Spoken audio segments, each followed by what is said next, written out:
Daeho Kim sat in his chair inside the Great Hall of the Galactic Council.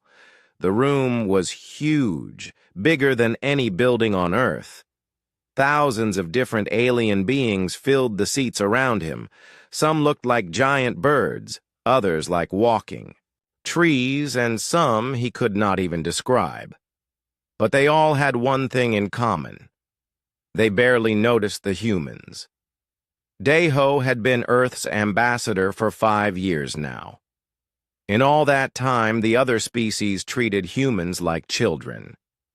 They gave Earth small jobs to do, mining work, simple manufacturing, nothing important. The other species saw humans as new and weak, just another young race that would never matter much in the big picture of the galaxy. Today felt different, though. The Altarians had called for an emergency meeting. The Altarians were special. They were one of the oldest species in the galaxy. Their civilization was millions of years old. When they spoke, everyone listened. Velthara, the Altarian council speaker, stood up slowly. She looked like a giant, blue crane with silver feathers. Her voice was soft, but carried across the entire hall without any technology to help it. Fellow beings of the galaxy, Velthara began, today I bring news that will shake the foundations of our civilization. Our homeworld faces complete destruction. The hall fell silent. Even the usually loud Bruthan warriors stopped their talking. Gorthak, their war chief, leaned forward in his massive chair. His reptilian face showed concern for the first time Daeho had ever seen. 6 months from now, Velthara continued, our star will collapse into itself. The cosmic event cannot be stopped. 12 billion of my people will die unless we find a new home. But moving so many beings across space is impossible with our current ships. Murmurs filled the hall. Many species offered help, but everyone knew it was not enough. Moving 12 billion beings in 6 months would require more ships than the entire galaxy had ever built. Then Velthara said something that changed everything. However, there is one option left to us. An ancient law that has not been used in 50,000 years. The debt of salvation. The hall went completely quiet. Even the air seemed to stop moving. Daeho had never heard of this law, but the faces around him showed fear and excitement.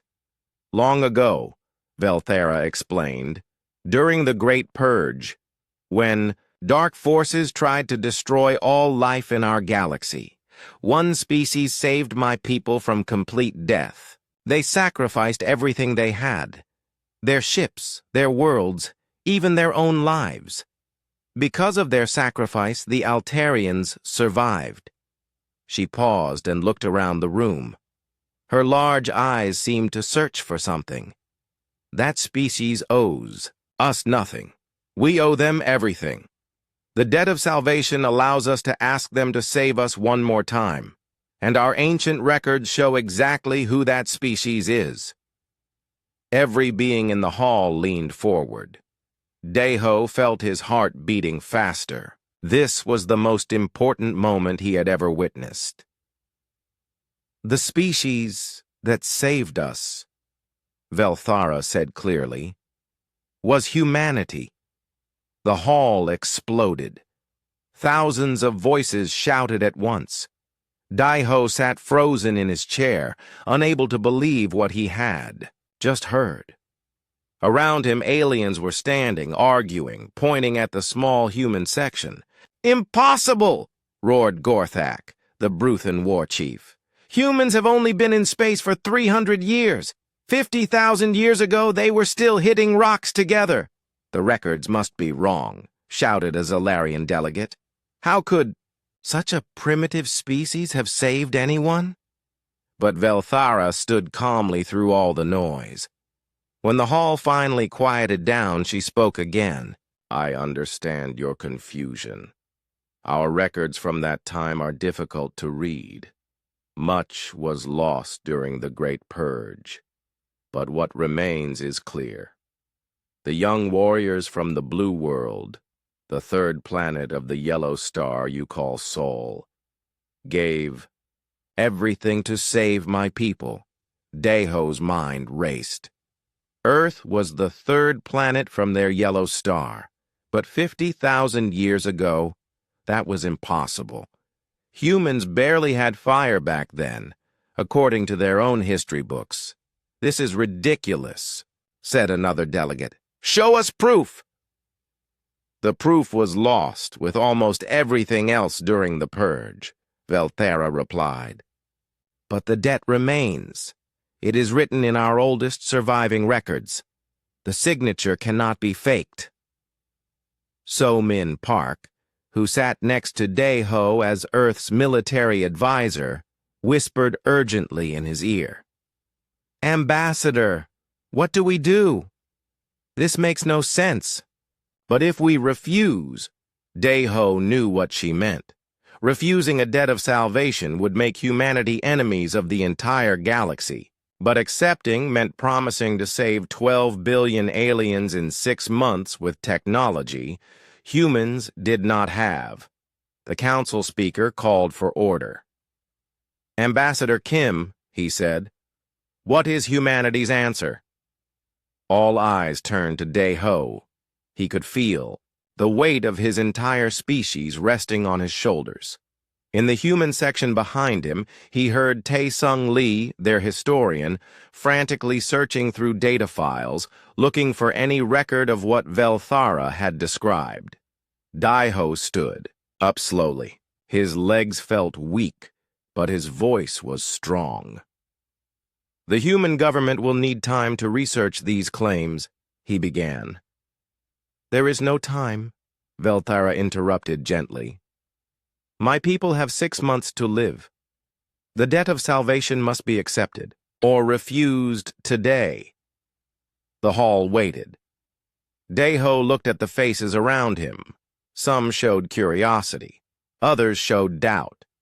A few showed something that looked like fear, though he could not understand why anyone would fear humans. Then on behalf of all humanity, Deho said, I accept this debt. We will save your people. The hall erupted again, but this time the voices were different. Some sounded amazed, others sounded worried. And from the Bruthen section came something that sounded like laughter. 12 billion beings in 6 months, Gorthak called out. When the humans fail, we will remember this day as the moment they proved how foolish they really are. But Velthara looked directly at Deho with her ancient eyes. For just a moment, he thought he saw something there. Not doubt or fear, but something like recognition. Thank you, Ambassador Kim, she said.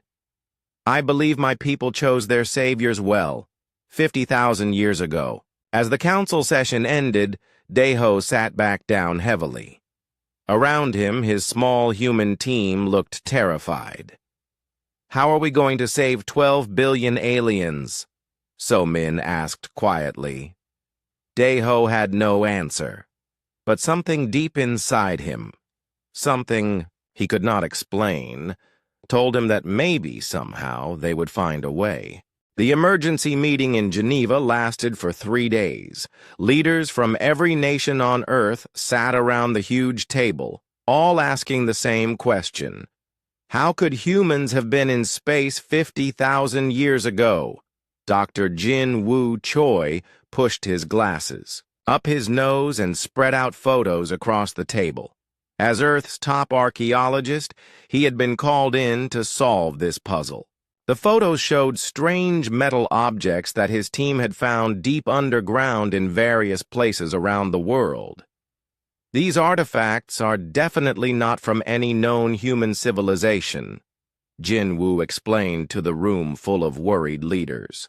We found them buried under layers of rock that are definitely 50,000 years old. But here's the strange part. They only react when humans touch them. President Martinez of the Earth Federation leaned forward. "What do you mean, react?" "Watch this," Jinwoo said. He picked up a small metal device from the table. As soon as his fingers touched it, the device began to glow with a soft blue light. "When I put it down, the light stops. When any human picks it up, it starts again. We tested it with volunteers from 12 different countries. Same result every time." "And non-humans?" asked Dr. Hyojin Yoon, Earth's leading quantum physicist. "Nothing. We had 3 different alien species try to activate these devices. They might as well be touching dead rocks." Seok Jin Nam, the director of Earth's Defense Forces, looked grim. "So you're telling us that 50,000 years ago, humans had technology that responds to human DNA, but we have no memory of it?" "That's exactly what I'm telling you," Jinwoo replied. "And there's more. Dr. Yoon, tell them about the quantum A signatures." Hyojin stood up and activated a holographic display. Complex mathematical equations filled the air above the table. "Every one of these artifacts gives off quantum energy patterns that match theoretical frameworks for faster-than-light travel. Not the slow FTL we use now, but something much more advanced." "How much more advanced?" asked Admiral Chen, head of Earth's Space Navy. "According to these readings, this technology could move objects across the galaxy in hours instead of months." The room fell silent. Everyone knew what this meant. If humans really had possessed such technology 50,000 years ago, they would have been the most powerful species in the galaxy. General Thompson, Earth's military advisor, spoke up. "There has to be an explanation. Maybe these artifacts belong to some other species that visited Earth back then?" "We thought of that," Jinwoo said. "But remember, they only respond to human genetics. Not just any human either. We tested DNA from ancient human remains. Same response. 3 days later, everything changed. Mi Young-jung was a deep space explorer, one of the few humans who traveled to the far edges of the solar system looking for new resources. She was checking asteroid fields in the Kuiper Belt when her ship's instruments detected something impossible. The object was huge, bigger than Earth's moon, but it gave off no energy signatures. To most sensors, it looked like just another large asteroid. Mi Young almost ignored it completely, but something made her look closer. Maybe it was curiosity, or maybe it was the same feeling that had been bothering humans all across Earth since the Galactic Council meeting. That sense that something important was hidden just out of sight. As her ship got closer to the object, Mi Young realized it was not an asteroid at all. It was perfectly round and covered in what looked like metal plates. The surface had patterns that looked almost like writing. "Control, this is Young," she radioed back to Earth. "I'm looking at some kind of artificial structure out here. It's massive, but it's not showing up on any of our records." "Describe what you see, Young," came the reply from Mission Control. "It looks like a space station, but bigger than anything we've ever built. The design is... I don't know how to describe it. Familiar somehow." Mi Young guided her ship closer. As she approached what looked like a docking bay, something incredible happened. Lights began turning on across the entire structure. Not just a few lights, thousands of them, creating patterns that lit up the darkness of space. "Control! The thing is activating! It's responding to my presence!" Her ship was pulled gently into the docking bay by some kind of invisible force. As soon as she landed, Mi Young heard a voice speaking perfect Korean through her ship's communication system. "Welcome home, daughter of humanity. This unit is designated Guardian. You have been expected. Mi-young's hands shook as she responded. Expected? Who are you? What is this place? This is Station Prime, one of the monitoring posts of the ancient human empire. You may board when ready. There is much to explain, and little time to do it. Mi-young had trained for first contact situations, but this was different. This voice claimed to be human, or at least connected to humans. Against all safety protocols, she decided to leave her ship. The station's corridors were built for human-sized beings. The gravity felt like Earth normal. The air was perfectly breathable, but the technology around her was far beyond anything humans currently possessed. Guardian led her to a central chamber filled with holographic displays. The voice seemed to come from everywhere at once. 50,000 years ago, Guardian began, humanity ruled this galaxy, not through conquest, but through protection. They were the Guardians who kept the peace, who stopped threats before they could destroy other species. That's impossible, Mi-young said. Our history shows that 50,000 years ago, humans were still primitive. Your history is correct, Guardian replied, but it is not complete. The humans of that time made a choice. When the great threat came, the devourers from beyond this galaxy, ancient humanity realized that their empire had become too powerful. They were becoming the very thing they had sought to protect others from. The holographic displays showed images of massive fleets, planets covered in cities, and technology that seemed like magic. So they chose to sacrifice everything. They used their most advanced technology to erase themselves from existence, scattering their people across isolated worlds to develop naturally with no memory of what they had been. Why? Mi-young asked. Because they learned that having the power to protect everyone also meant having the power to control everyone. They chose to trust in their descendants, in you, to find a better way when the time came. And now the time has come? The Altarians speak truth.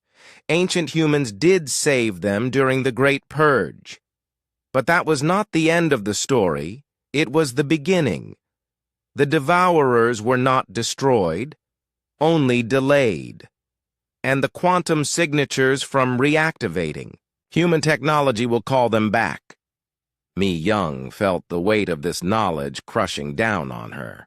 So if we help the Altarians, you announce to the galaxy that humanity has returned, and you announce to the Devourers that their ancient enemy is weak and scattered.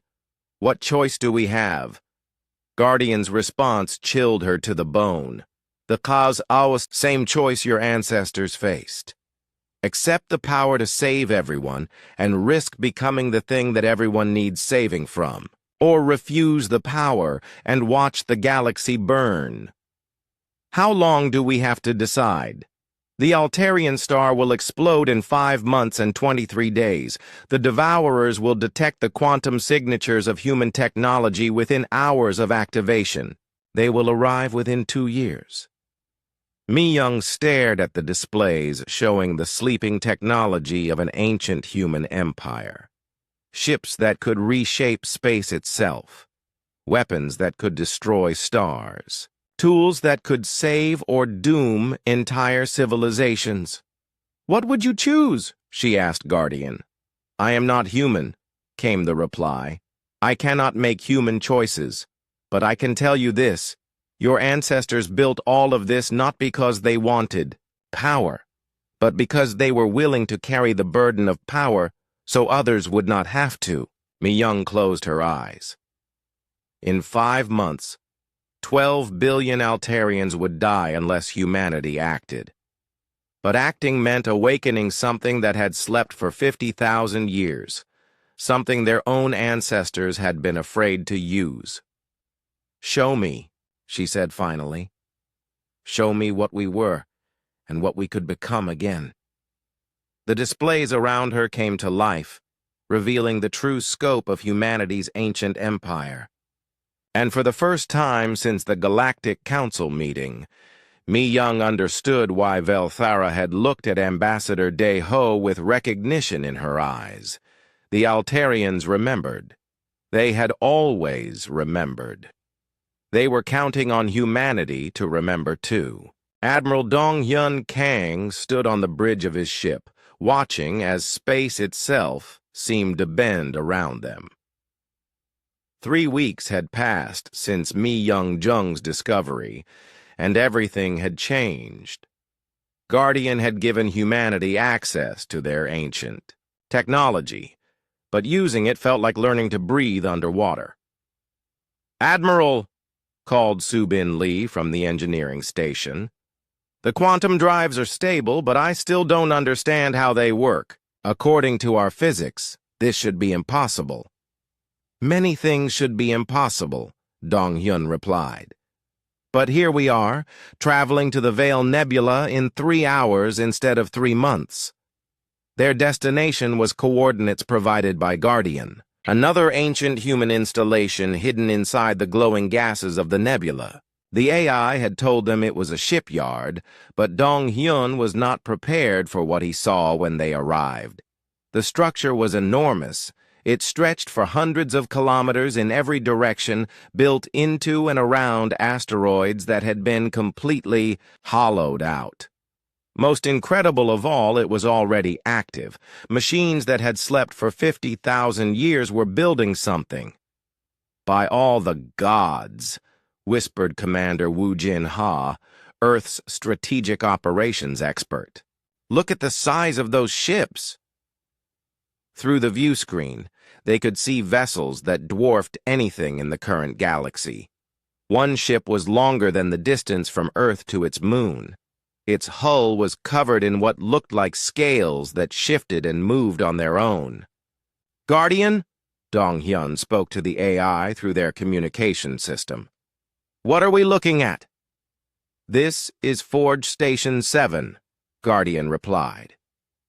"It has been manufacturing vessels according to original specifications since receiving the activation. Signal from Station Prime. The ships you see are Salvation-class evacuation vessels." "How many people can they carry?" asked Subin. "Each ship can safely transport 4 billion beings across galactic distances. 3 ships are currently nearing completion." Dong-hyun felt his legs go weak. 3 ships? That's 12 billion beings. Exactly the number of Altarians that need evacuation. The ancient humans planned for many possibilities. This was one of them. But Commander Woo Jin was studying the tactical displays. "Guardian, these ships have weapon systems. Why do evacuation ships need weapons that could destroy planets?" "Because," Guardian answered quietly, "evacuation ships must sometimes fight their way through those who would stop an evacuation." The meaning hit everyone on the bridge at once. These ships were not just built to save people. They were built to save people even if everyone else in the galaxy tried to stop them. Over the next few days, more human ships arrived at the nebula. Each captain had the same reaction: awe, followed by growing fear. They were looking at technology that could remake the galaxy, and it belonged to them. Dr. Yoonji Cha, Earth's top diplomat, arrived on the fastest ship they had. She had been chosen to make contact with other galactic species, to explain what humanity was doing. But her reports back to Earth were troubling. "The other species are panicking," she reported to the Emergency Council on Earth. "Every government in the galaxy is detecting the quantum signatures from our reactivated technology. They know something big is happening, but they don't know what." "What are they saying?" asked President Martinez. "The Bruthans are mobilizing their fleet. They think we're preparing for some kind of invasion. The Zalarians have closed their borders completely, and the Galactic Council has called for an emergency investigation of human activities."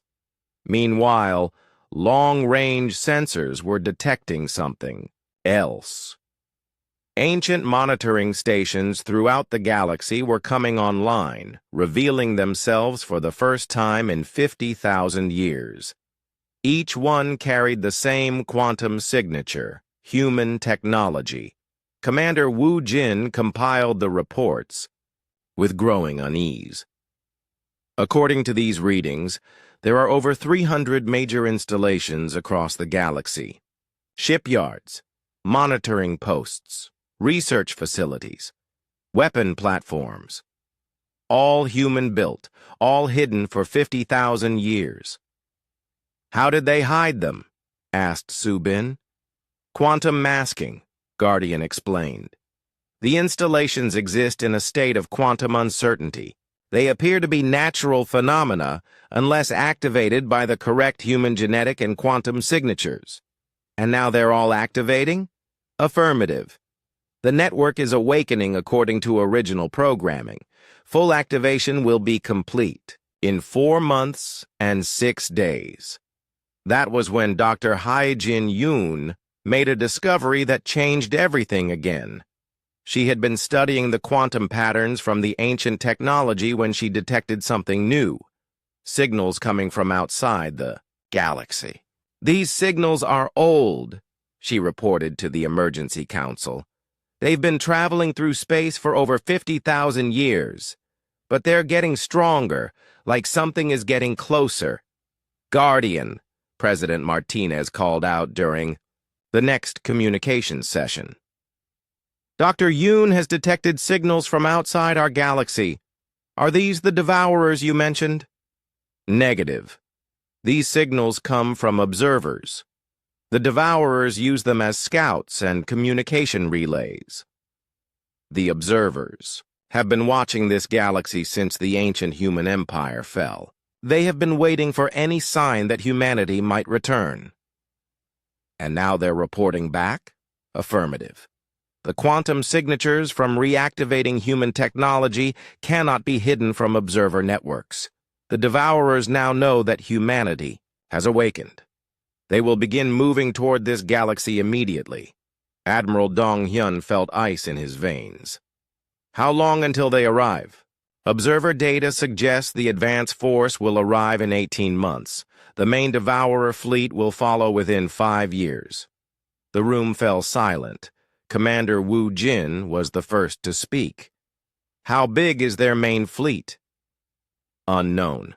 In the previous invasion 50,000 years ago, they brought forces equivalent to 10 times the combined military strength of the current galactic civilization. Intelligence suggests their numbers have grown significantly since then. Dr. Yunji raised a shaking hand. Guardian, why didn't you tell us this would happen when we activated the first station? You did not ask. Also, the decision had already been made. The Altarians were dying. Humanity had accepted the debt. The ancient programs were designed to activate automatically under these circumstances. So we had no choice? There is always a choice. But some choices must be made quickly, before thinking about them makes them impossible. Over the following weeks, the situation became clear. Humanity had inherited an empire designed for war on a galactic scale. The ships they were building could save the Altarians, but they could also conquer every other species in the galaxy. The technology they had awakened was beyond anything the current galactic civilization could fight against. And now, something far worse was coming. Something that had made ancient humanity, with all their power, choose self-destruction rather than face it with the galaxy at their backs. Subin Lee worked day and night trying to understand the technology they had inherited. Admiral, she reported after a week of study, I think I understand why the ancient humans were so afraid of their own power. Explain. These ships don't just move through space. They can rewrite the laws of physics in a localized area. They don't have weapons in the traditional sense. They have tools that can turn matter into energy, time into space, gravity into light. A single one of these ships could remake an entire solar system. And we're building them why? Because, according to Guardian's tactical analysis, that's the minimum level of technology needed to fight the Devourers. Admiral Dong Hyun stared out at the massive ships taking shape in the ancient shipyard. Humanity had accepted a debt to save 12 billion Altarians. But in doing so, they had awakened something that would either save the galaxy or become the galaxy's new greatest nightmare. Guardian, he said finally, when this is over, when we've saved the Altarians and fought off the Devourers, what happens to all this technology? That decision will belong to humanity. The ancient humans chose to destroy themselves rather than risk becoming tyrants. But they built these systems hoping their descendants would find a better way. And if we can't find a better way, then history will repeat itself, and humanity will face the same choice their ancestors faced 50,000 years ago. Looking out at ships capable of reshaping reality itself, Dong Hyun began to understand why that choice had been so terrible. Grand Admiral Hyun Sik Jang stood in the command center of the largest ship ever built by human hands. Around him, holographic displays showed the Altarian home system in perfect detail. 3 massive evacuation ships hung in space near the dying star, their hulls gleaming with ancient human technology.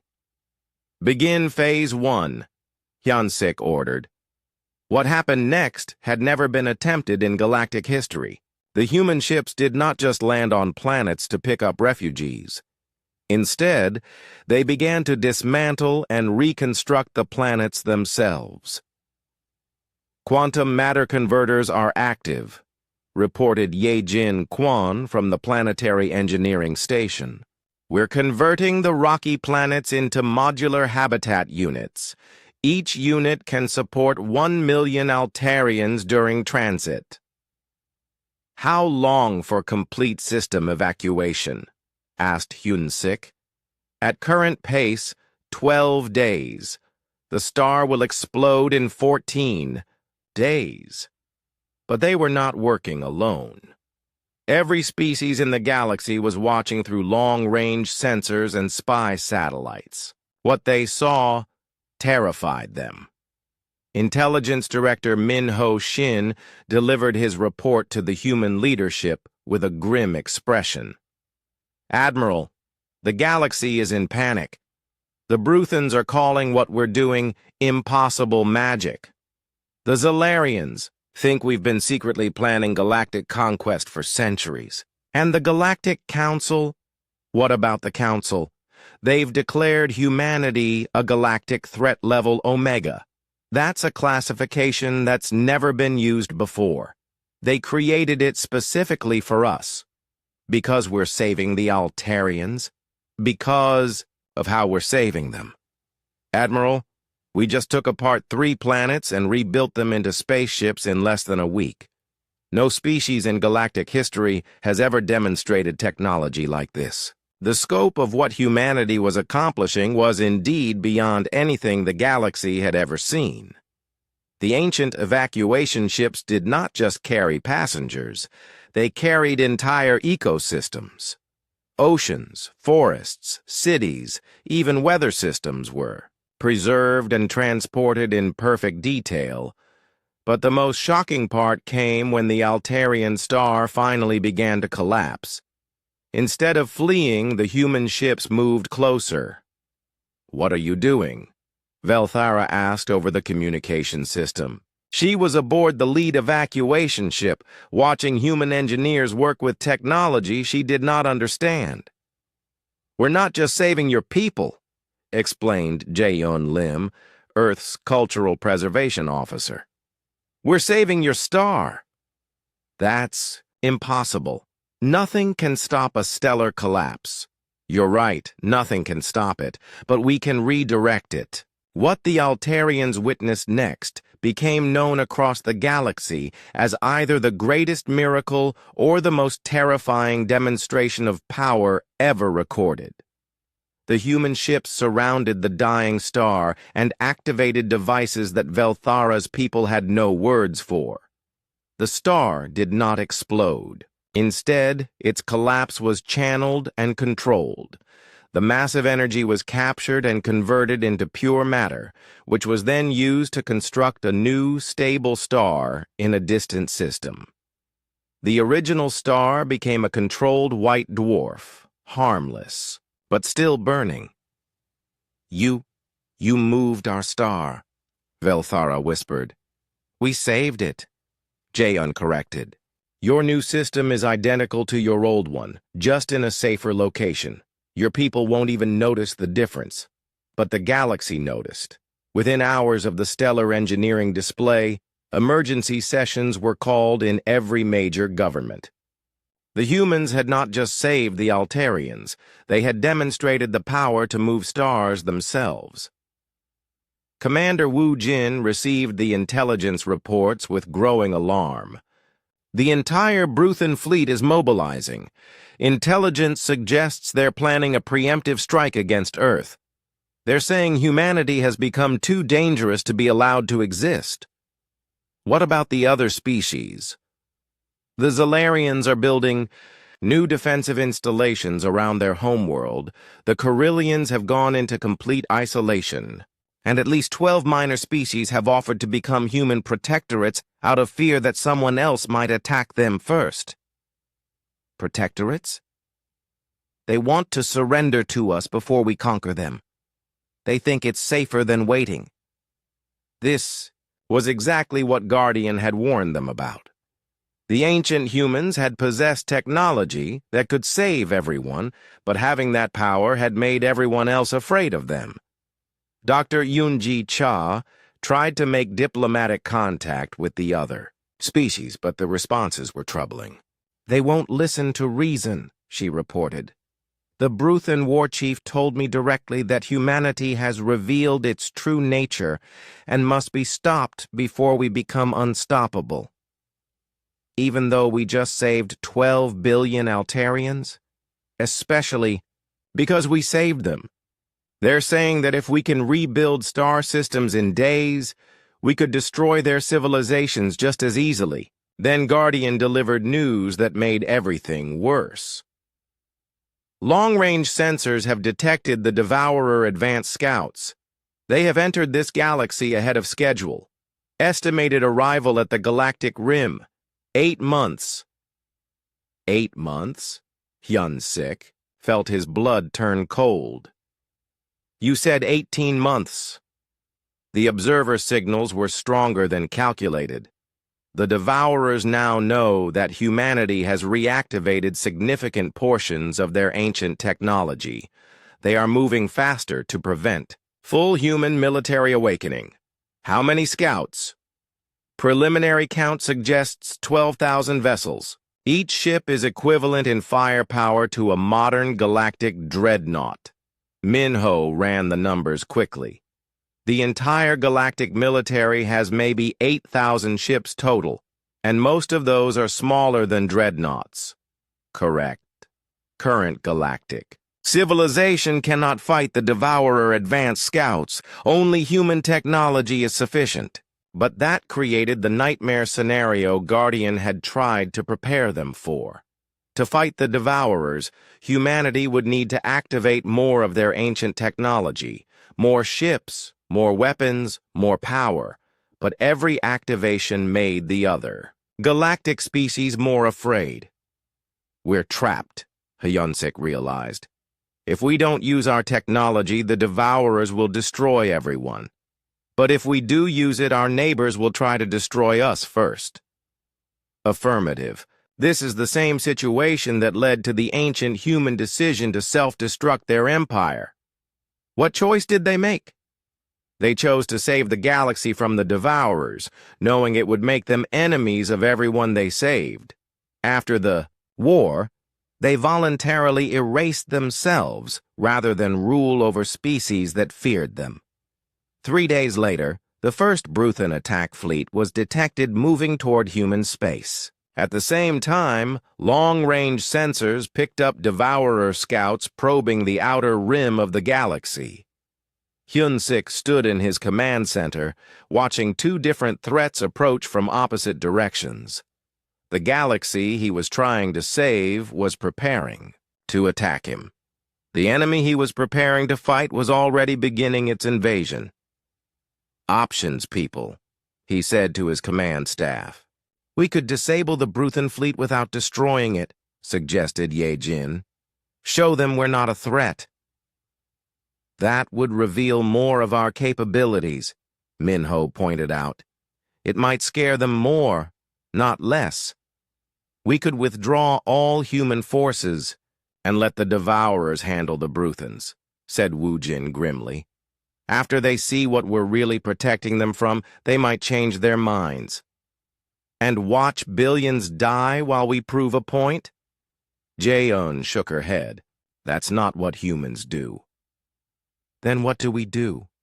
Hyun-sik asked. Guardian's voice filled the command center. "You do what ancient humans did. You make the hard choice that no other species can make. You save everyone, even those who hate you, for it. You become the villain in their story so they can survive to tell it." Through the view screen, Hyun-sik could see the massive fleet of human ships, each one carrying technology that could reshape reality itself. Behind them, the galaxy's civilizations cowered in fear. Ahead of them, an ancient enemy approached with forces that would destroy everything. "Signal all human forces," he said finally. "Prepare for war on two fronts. We're about to become the most hated saviors in galactic history." As the orders went out, Hyun-sik understood why his ancient ancestors had chosen self-destruction. It was easier to die as heroes than to live as the monsters everyone needed, but nobody wanted. But this time, maybe they could find a different ending. Maybe they could save the galaxy and find a way to earn forgiveness afterward. Or maybe they would just repeat history, becoming the very thing they had once destroyed themselves to avoid becoming. Only time would tell which path humanity would choose. Supreme Commander Chan-woo Park watched the tactical display with growing dread. Two massive fleets approached from different directions. The Bruthan attack force numbered 800 ships, carrying the combined military might of 6 different species who had decided humanity was too dangerous to live. From the opposite direction came the Devourer Advanced Scouts, 12,000 vessels of unknown technology that had already destroyed 3 outer rim colonies. "Status report," Chan-woo ordered. "The Bruthan fleet will reach Earth orbit in 6 hours. Reported Ah Young-kim, his chief strategist. "The Devourer scouts are 3 days out from the core systems. We have to fight both at the same time." "What about evacuation?" "Impossible. We'd need to move 40 billion beings from the core worlds. Even with our new ships, that would take weeks." Fleet Operations Director Shung-ho Yoon looked up from his station. "Commander, incoming message from the Bruthan War Chief. Put him through." Gorthak's reptilian face appeared on the main screen. His eyes burned with hatred and fear. "Human leader, I offer you one chance to surrender. Dismantle your war machines and submit to galactic justice, or we will destroy Earth and every human colony." "And what about the Devourers heading straight for your homeworld?" Chan-woo asked calmly.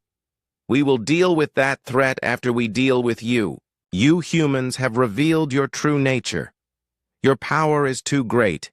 You must be stopped before you enslave us all." The transmission ended.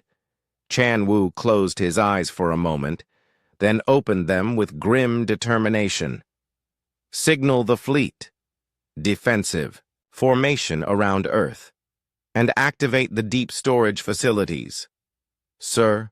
Ah Young asked quietly. "Are you sure about this? The deep storage weapons. Guardian warned us about them." I know, but we're out of options. What Ah Young was referring to were the most terrible weapons in the ancient human arsenal. Devices that could unmake matter at the quantum level. Tools that could turn gravity itself into a weapon. Technology so dangerous that the ancient humans had buried it deeper than anything else, hoping it would never be needed again. The first battle began when the Bruthan fleet reached Earth's outer defenses. What they encountered defied everything. They knew about space combat. Human ships did not fire weapons in the traditional sense. Instead, they reached out with fields of force that simply stopped Bruthan vessels in space. Entire squadrons found themselves frozen in place, unable to move or fire as human ships passed by them like they were standing still. "What's happening?" Gorthak demanded over the communication channels. "Why can't we target them?" "They're not using energy shields," one of his tactical officers reported in panic. "They're rewriting the laws of physics around their ships. Our weapons can't function in the altered space around them."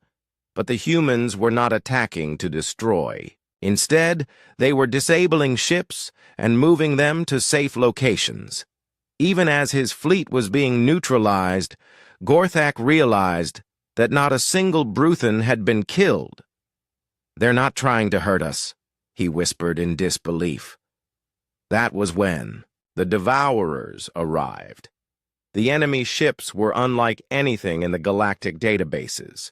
They seemed to be made of solid shadow that bent light around them. When they fired their weapons, entire moons simply ceased to exist. Not destroyed, just gone as if they had never been there at all. "Analysis of Devourer weapons?" Chan-Wu asked. "They're using quantum erasure technology," Seung-Ho reported. "They don't destroy matter. They remove it from this reality completely.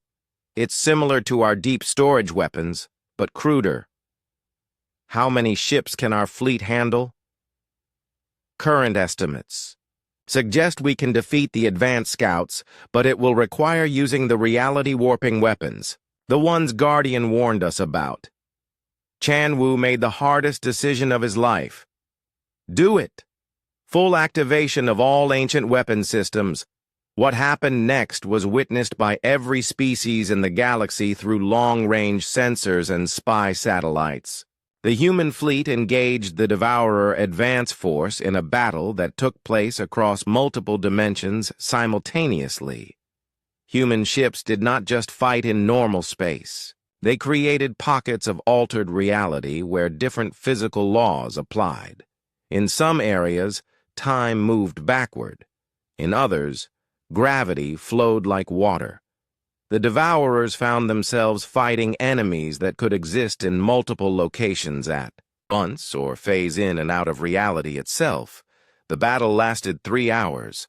When it ended, the Devourer advance force was completely destroyed. But the cost was terrible to witness. "Casualty report?" Chan-Wu asked quietly. "0 human casualties," Ah Young reported. "But sir, look at the sensor readings." Chan-Wu looked at the tactical display and felt his heart sink. The space where the battle had taken place was wrong. Reality itself had been damaged. Patches of space-time showed readings that made no sense. In some areas, the laws of physics were permanently altered. How long until normal space-time reasserts itself? Unknown. Possibly never.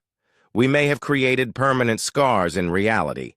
That was when Communications Chief Nayun Seo delivered the final terrible news. "Commander, incoming transmissions from across the galaxy. Every major species government wants to talk to us. Immediately."